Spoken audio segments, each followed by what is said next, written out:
Mula sa mga magka-love team hanggang sa mga mag-asawa, narito ang mga hiwalayan ng showbiz couples ngayong 2023. The Philippine Showbiz List presents Hiwalayan sa Showbiz ngayong 2023 Part 2.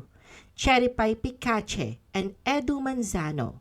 Nagsimulang mag-date sina Cherry Pie at Edu noong 2020 at noong huling bahagi ng 2022 naman nang umikot ang mga usap-usapan ng kanilang paghihiwalay. Sa isang press conference para sa kanyang pelikulang Firefly, inihayag ni Cherry Pie na hiwalay na nga sila ni Edu. Anya, mabuting tao ito at mahal naman daw nila ang isa't isa.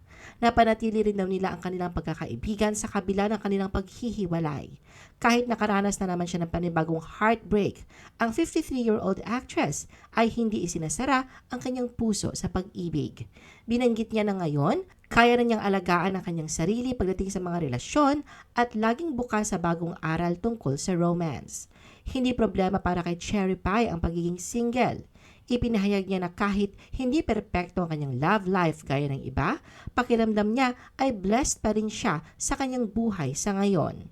Noong 2020, ibinahagi nila Cherry Pie at Edu na ito talaga ang kanilang second chance at love. Simula nang mag-date sila, mahigit 20 taon na ang nakararaan. Naging posible ang kanilang reunion nang magbida sila sa teleseryeng Marry Me, Marry You. Kim Chiu and Sian Lim. 2 araw bago magpasko, kinumpirma ni Kim Chiu na break na sila ng boyfriend niya for 11 years na si Sian Lim sa pamamagitan ng pag-post niya ng mga lumang larawan nilang magkasama. Ang tambalang Kim at Sian ay nabuo nang ipareha sila sa ABS-CBN primetime series na may Binondo Girl noong 2011. Dito rin sila nagsimulang malink romantically. Sa nakalipas na mga taon at kahit na may mga hindi matapos-tapos na usapin tungkol sa kanilang relasyon, hindi nila ito direktang inaamin. Inamin lamang ni Kim ang relasyon nila ni Sian noong November 2018 sa Tonight with Boy Abunda. Ngunit sa 2023, nagkaroon ng mga haka-haka mula sa mga netizens dahil sa bihira nilang pag-post ng mga litrato ng magkasama. Hindi na rin sila nag-travel na magkasama hanggang sa hindi na nakayanan ni Kim ang patuloy na katahimikan at sa wakas ay binasag niya ang kanyang pananahimik noong December 23, 2023. End of a love story. Yan ang bunga niya sa caption ng kanyang Instagram post. Hindi dinetalye ni Kim kung ano ang dahilan ng kanilang paghihiwalay, ngunit nabanggit niyang minsan hindi sapat ang pagmamahal. Sabi pa niya, magkasundo sila ni Sian sa naging desisyon nilang maghiwalay. Nagbahagi rin ng kanyang breakup post si Sian sa kanyang Instagram account ilang minuto matapos kumpirmahin ni Kim ang kanilang hiwalayan. Catherine Bernardo and Daniel Padilla. Noong November 30, 2023, formal na inilahad ni Catherine sa kanyang Instagram post ang matagal ng usap-usapang hiwalay na sila ni Daniel. Pagkatapos ay sumunod namang nagbahagi si Daniel na kanyang sariling breakup post sa Instagram account niya. Mahigit 11 taon din ang kanilang relasyon na nagsimula pa noong 2011 nang magkatrabaho sila sa proyektong Growing Up. Ang kapwa-kapamilya star na si Andrea Brillantes ang itinuturong dahilan ng paghihiwalay ni Catherine at Daniel, na di umano'y personal na humarap kay Catherine para ilahad ang nangyari sa kanila ni Daniel. Maraming tao, lalo na mga solid Catherine fans, ang nanghinayang sa paghihiwalay ng dalawa at tila walang comeback na mangyayari sa pagitan ni Catherine at Daniel dahil sa malamang caption ni Catherine sa kanyang Instagram post noong December 15, 2023. Maiksing caption ni Catherine, appreciation post for the little things that have been making me smile the past few weeks. No looking back, only moving forward. Kalakip ng rainbow at white heart emojis. Richard Gutierrez and Sara Labati.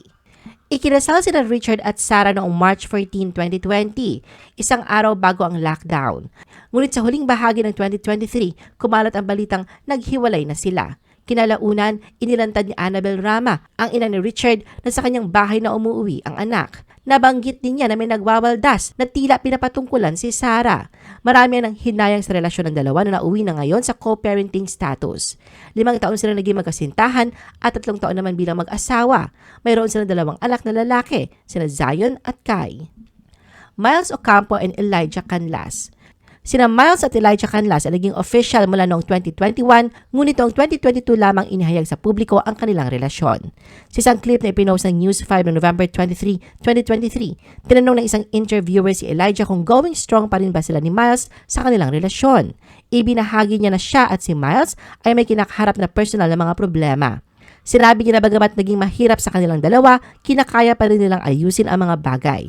Pagkatapos ay inamin niya na sila ni Miles ay naghiwalay na ilang buwan na nakakaraan, ngunit nanatili silang magkaibigan. Sinabi rin ni Elijah na mananatili ang kanyang pagmamahal kay Miles at lagi siyang susuporta rito anuman ang gawin nito.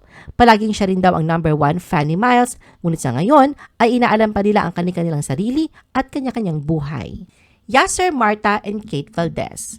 Inihayag ni Yasser noong November 2023 na tapos na ang relasyon nila ni Kate. Mga 3 buwan na rin daw mula na magkahiwalay sila. Tinanong si Yasser kung may kinalaman ba ang career nila ni Kate sa kanilang tuluyang paghihiwalay. Saad niya na wala naman daw. Pero mas pinaprioritize nila ito, lalo na siya. Dagdag pa na paliwanag ni Yasser na pinakadahilan ng hiwalayan nila ay dahil nagkasakit at na-stroke ang kanyang ina. Dahil 3 lang sila ng kapatid niya at nanay niya sa kanilang pamilya, ay kinailangan niyang alagaan ito nang magkasakit ito. Sobrang depressed nga raw niya noon na umabot na sa hindi niya kayang pagsabayin pa ang trabaho, love life at responsibilidad niya sa pamilya. Kinailangan na nga raw niya mamili sa mga ito. Inako niya na siya ang may problema dahil hindi niya alam kung paano pagsabayin ang mga ito.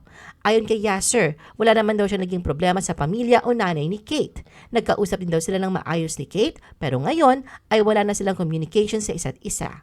Tumagal din daw ng halos 1 taon ang relasyon nila. Tessa Prieto and Angel Chua. Sa isang nakakagulat na pangyayari, ito lamang December 2023, naging headline si Tessa Prieto Valdez sa balita ng breakup nila ng partner na si Angel Chua. Ito ang kinumpirma ni Tessa sa isang entertainment website noong December 18, 2023. Sa kanyang ipinadalang maikling pahayag, binigyang diin ni Tessa na ang kanyang pamilya ang pinakamahalaga sa kanyang buhay at ito ang kanyang inuuna. Hindi niya inilahad ang mga detalye tungkol sa dahilan ng kanilang paghihiwalay. Si Angel ang nakarelasyon ni Tessa matapos ang kanilang paghihiwalay ng kanyang dating asawa na si Dennis Valdez. Noong nakaraang buwan pa lamang ng November 2023, nag-post pa si Tessa sa kanyang Instagram ng mga larawan nila ni Angel mula sa kanilang bakasyon sa Malta at Morocco. Subalit hindi pa lumilipas ng 1 buwan, nagpasya na silang tapusin ang kanilang relasyon. Liza Soberano and Enrique Hill. Nagsimula ang tambalan ni Liza at Enrique sa Forevermore noong 2014. At mabilis na naging popular bilang Liz Ken. Mula noon, marami ang nagsasabi na nagkakabutihan na ang dalawa. Noong February 2019 sa kanilang guest appearance sa GGV, inamin ni Enrique na sila na ni Liza sa nakalipas na 2 taon. Kung pagbabasihan ang mga balita, nagtagal lamang ng 5 taon ang kanilang relasyon bilang magkasintahan dahil naghiwalay na umano sila noong 2022. Bagamat hindi masasabi na sa taong 2023 nangyari ang kanilang paghihiwalay, ngayong taon lang ito na isa publiko. Maraming tao, lalo na ang mga Liz Ken fans, ang nakaramdam ng panghihinayang sa kanilang relasyon na inaasahan ng marami na magtatagal hanggang sa huli.